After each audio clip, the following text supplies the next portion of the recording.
So the Grammys are coming up. I believe they're on Sunday. So we're going to try and get through as many of the albums that I haven't listened to before the ceremony. And we're going to start with ABBA's Voyage, which is their final studio album and their first release in what was 40 years at the time, I believe.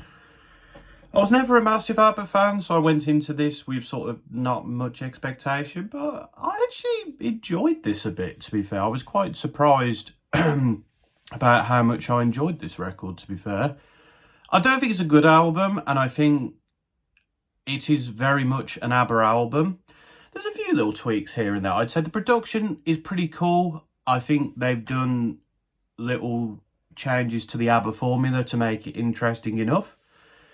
The Keep an Eye on Dan, I think, was my personal favourite from the album. I really liked that. It was quite funky. It was an anthem.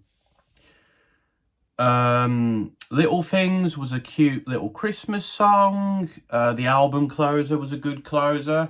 And there was other good tracks on here, like the singles, I believe. That was a decent ballad.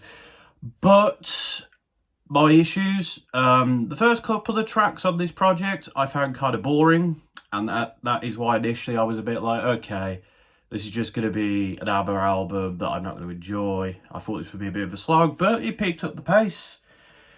I don't think vocally they're doing anything too different. They sound good here. It's the female voices mainly on this record. I don't think did I hear male voices on this record at all? I'm not sure I did. But yeah, it's mainly the female vocalists, and they do a good job. Nothing out of the ordinary. As I said, if you're an ABBA fan, I think you'll enjoy this. I think if you don't like ABBA, I don't imagine it's going to change it too much. But I got some enjoyment out of this record, which I didn't anticipate. So yeah, ABBA-Voyage is an enjoyable but flawed listen, is what I'd say.